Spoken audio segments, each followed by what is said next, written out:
ប្រាសាទអង្គរវត្តឬនគរវត្តជាប្រាសាទដែលធំបំផុតនៅក្នុងប្រទេសកម្ពុជាដែលមានមាត្រដ្ឋានលើផ្ទៃដីទំហំ 162.6 ហិកតា ដោយស្មើនឹង 1,626,000 ម៉ែត្រការ៉េ រចនាសម្ព័ន្ធនៃសំណង់ប្រាសាទត្រូវបានចាត់ទុកជាស្ថាបត្យកម្មដ៏កំពូល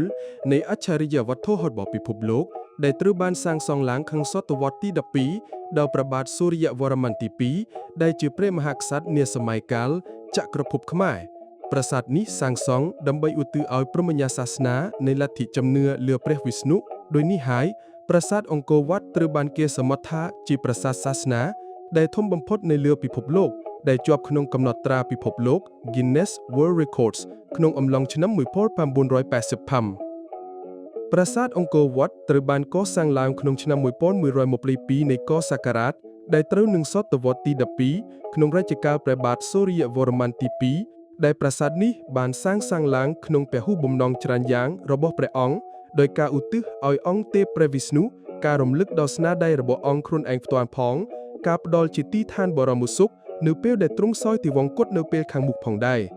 ប្រាសាទអង្គរវត្តត្រូវបានបោះបង់ចោលដោយសង្គ្រាមឈ្លានពានរបស់កងទ័ពសៀមក្នុងអំឡុងសតវត្សទី 14 ដោយព្រះបាទបរមរាជាទី 1 នៃអង្គបញ្ញាយ៉ាតដែលប្រកាសចាក់ចោលរាជធានីអង្គរក្នុងឆ្នាំ 1388 នៃគ.សករាជនេះបើយោងតាមពង្សាវតារនៃកំណត់ត្រាប្រវត្តិសាស្ត្ររបស់កម្ពុជាក្នុងសៀវភៅឯកសារមហាបុរសខ្មែរក្នុងឆ្នាំ 1929 ដែលត្រូវបានយកមកប្រែសម្រួលដោយលោកអេងស៊ុតក្នុងឆ្នាំ 1969 ប្រាសាទអង្គរវត្តបានបន្តការបោះបង់ចោលរហូតដល់រាជព្រះបាទចន្ទរាជាដែលបានលើកកងទ័ពលង្វែកទៅកម្ចាត់សៀមនៅតំបន់អង្គរក្នុងឆ្នាំ 1540 នៃគ.សករាជក្រោយមកទើបព្រះអង្គបានជួសជុលប្រាសាទអង្គរវត្តត្រង់រោងថែវចម្លាក់ផ្នែកខាងកោដ្ឋឈៀងខាងជើងនិងរោងថែវមួយផ្ទាំងទៀតនៅខាងជើងចំណែកឯផ្នែកខាងលើនៃទូប៉មកណ្ដាលមានទឹកតាំងនៃការលម្អដោយរូបព្រះពុទ្ធរូប 4 អង្គឈរបែរខ្នងទល់ឃាទៅរកទិសធំទាំង 4 កើតលិចជើងត្បូងដែលត្រូវបានតម្កល់ដើម្បីបិទផ្ចិតចំហរបស់ទូប៉មកណ្ដាលនៃគូបរៈដែលរូបចម្លាក់បង្ហាញពីការឆ្លាក់ក្នុងទម្រង់ខុសគ្នានៃទឹកដីរបស់ជាងចម្លាក់ផងដែរជនជាតិអ៊ឺរ៉ុបដំបូងបង្អស់ដែលបានរកឃើញប្រាសាទអង្គរវត្តក្នុងឆ្នាំ 1586 នៃគ.សករាជលោកមានឈ្មោះថា Antonino da Maddalena លោកគឺជាបុព្វជិតសាសនាកាតូលិកឬ Catholic Religion ដែលជាជនជាតិប៉ូទុយហ្គេសដែលបានធ្វើកំណត់ត្រានៃការរកឃើញប្រាសាទអង្គរវត្តជាមួយនឹងការពណ៌នាពីដំណើររបស់លោកចូលមកក្នុងព្រៃដ៏ជ្រៅនិងបានប្រទះឃើញនៅប្រាសាទក្នុងព្រៃជាច្រើនជាមួយនឹងកំពូល 5 នៃប្រាសាទដែលមានរចនាបថដូចទៅនឹងផ្កាឈូកដែលត្រូវបានបំផុសគំនិតឲ្យពួកគេធ្វើកំណត់ត្រាពីប្រាសាទដ៏អស្ចារ្យនេះរយៈពេល 3 ឆ្នាំបន្ទាប់ពលគឺឆ្នាំ 1589 នៃគ.សករាជមានប្រវត្តិវិទ្យាជនជាតិប៉ូទុយហ្គេសមួយរូបទៀតមានឈ្មោះថា Diego do Couto ដែលបានរកឃើញប្រាសាទនៅតំបន់អង្គរជាមួយនឹងការពណ៌នារបស់លោកអំពីលក្ខណៈដែលលោកបានមើលឃើញនៅសំណង់ប្រាសាទដែលមើលទៅដូចជាជ្រុងនៃទីក្រុងមួយក្នុងទម្រង់ដូចរាជវាំងដែលមានគូទឹកផតជុំវិញនិងមានស្ពានឆ្លងកាត់ 5 ឆ្លងបកំពូលតាមប្រាសាទនិងមានរូបចម្លាក់ដែលមានសន្តានដោយកាន់ខ្សែក្រពួរនិងមានត្រចៀកវែងៗផងដែរដែលនេះប្រហែលជាទីក្រុងអង្គរធំការមកដល់របស់ជនជាតិជប៉ុននាសតវត្សទី 17 ក្នុងរាជព្រះបាទបរមរាជសម្ភារតាមរយៈឈ្មួញសំពៅដោយលោក Kenryo Shimano ដែលមកពី Nagasaki ដែលបានរកឃើញប្រាសាទអង្គរវត្តក្នុងឆ្នាំ 1922 នៃគ.សករាជលោកបានគូរនៅគំនូរព្រាងរបស់ប្រាសាទអង្គរវត្តជាមួយនឹងការគូរនៅរូបសំណង់ប្រាសាទដែលមានបរិវេណដ៏ធំនិងគំនូរដែលមានសំណង់ប្រាសាទដ៏ច្រើនតាមរយៈនៃការរកឃើញប្រាសាទអង្គរវត្តនេះដែលមានដំណើរសេចក្ដីគ្នាទៅនិងកំណត់ត្រាពង្សាវតារនៃប្រវត្តិសាស្ត្ររបស់កម្ពុជាដែលកត់ត្រាអំពីព្រះបរមរាជសម្ភារដែលទៅបួសជាភិក្ខុសង្ឃនៅនគរវត្តក្នុងព្រះនាមនៃអង្គបញ្ញាតោក្នុងឆ្នាំ 1930 នៃគ.សករាជដែលបានកត់ត្រាក្នុងឯកសារមហាបុរសខ្មែរក្នុងឆ្នាំ 1929 ដែលអាចបញ្ជាក់បានយ៉ាងច្បាស់ថាលោក Kenryo Shimano ទំនងជាអ្នកផ្សព្វផ្សាយសាសនាព្រះពុទ្ធម្នាក់ផងដែរ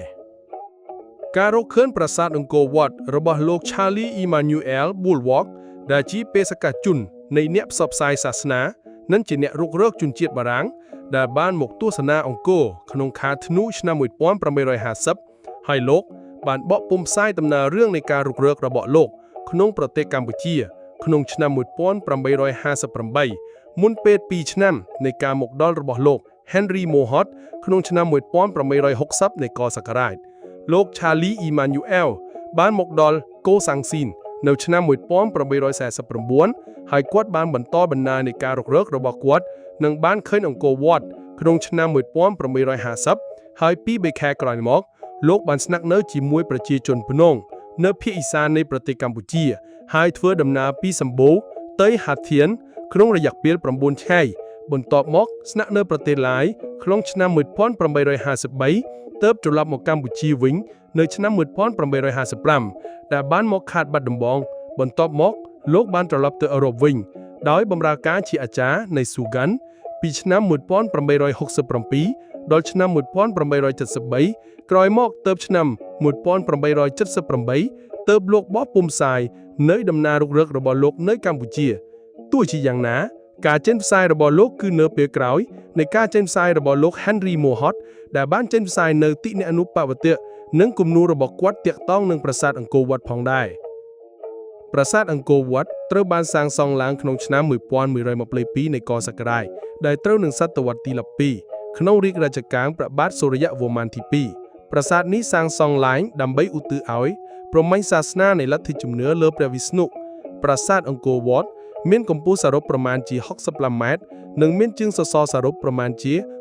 1532ដើមនិងបានប្រើប្រាស់កម្លាំងពលកម្មសរុបប្រមាណជា300,000នាក់ដែលសាងសង់ក្នុងទំហំផ្ទៃដី166ហិកតាលើទំហំផ្ទៃដីសរុប802ហិកតានិងបានប្រើប្រាស់សត្វដំរីប្រមាណជា6000ក្បាលនៅក្នុងការដឹកជញ្ជូននៅកំណាត់ថ្មធំៗដែលយកមកសាងសង់ប្រមាណជា10លានតោនជាមួយនឹងពេលវេលានៃរយៈពេលសាងសង់ប្រមាណជា28ឆ្នាំប្រាសាទអង្គរវត្តត្រូវបានរចនាឡើងតាមលំនឹងភ្នំព្រះសុមេរុដែលជាលំនៅឋានរបស់ពស់ទេវតាឬពស់ទេវតាក្នុងជំនឿទេវមិត្តរបស់សាសនាហិណ្ឌូអង្គរវត្តមានរាងចតុកោណកែងដែលមានកសិនឬគូទឹកផុតជុំវិញប្រមាណជា16គីឡូម៉ែត្រចំណែកកសិនពិតប្រាកដរបស់ប្រាសាទមានបណ្ដោយប្រវែង1500ម៉ែត្រគុណមានទទឹង1300ម៉ែត្រផ្លូវធំដើរចូលពីទិសខាងលិចទៅដល់ប្រាសាទកំដាលមានប្រវែង250ម៉ែត្រនិងជញ្ជាំងខាងក្រៅ 3.6 សហទាមាដោយស្មើនឹង 2.2 ម៉ាយប្រវែងលែងគឺជាថេវមាន3ជ្រុងដែលថេវនីមួយៗឡើងខ្ពស់ទៅថេវដែលជាប់គ្នានៅចំការប្រាសាទបញ្ឈរនៅជួរចតុរាង្គនៃប៉មកម្ពស់ប្រាសាទអង្គរវត្តមានសន្តានដោយផ្កាឈូកក្រពុំកម្ពស់ប្រាសាទអង្គរវត្តមានកម្ពស់5តំណាងឲ្យបញ្ចក្ខន្ធ5ខណ្ឌដែលជាខណ្ឌទាំង5របស់មនុស្សខណ្ឌគឺជាបតុភូមិចកនៃនាមទាំង5របស់មនុស្សដែលជាមូលដ្ឋាននៃវិញ្ញាណឲ្យដឹងអំពីខ្លួនបញ្ចក្ខន្ធរួមមានរូបចក្ខន្ធវេទនាចក្ខន្ធសញ្ញាចក្ខន្ធសង្ខារចក្ខន្ធនិងវិញ្ញាណចក្ខន្ធប្រាសាទអង្គរវត្តបែរមុខទៅខាងលិចតំណាងឲ្យសេចក្តីផុតទុក្ខតាមដំណើរគោចររបស់ព្រះអាទិត្យដែលធ្វើដំណើរពីធនធានរឹសនៃទិសខាងកើតហើយរលត់ទៅវិញនៅទិសខាងលិចប្រាសាទអង្គរវត្តស្ថិតនឹងរចនាបែបអង្គរទី2ដែលមានសិល្បៈនៃការកំណត់ដាច់ហៅថាសិល្បៈអង្គរវត្តដែលជ្រុងនៃថេវនីមួយៗរបស់ប្រាសាទបានឆ្លាក់នៅចម្លាក់ក្បាច់យ៉ាងច្រើនស្អេកកាកាសផងដែរប្រាសាទអង្គរវត្តមានចម្លាក់អប្សរាប្រមាណជា2000ចម្លាក់ដែលជាស្នាដៃដ៏អស្ចារ្យដែលអាចឆ្លាក់រូបអស់ទីបានក្នុងទំហំពុនគ្នានិងមានទម្រង់នៃម៉ូដសក់ខុសគ្នាប្រមាណជា37ប្រភេទដែលចម្លាក់អប្សរាទាំងនេះអាចបែងចែកនៃការឆ្លាក់នៃចម្លាក់ម៉ូដសក់ខុសគ្នាក្នុងទម្រង់ដ៏ច្រើននិងមិនគួរឲ្យជឿផង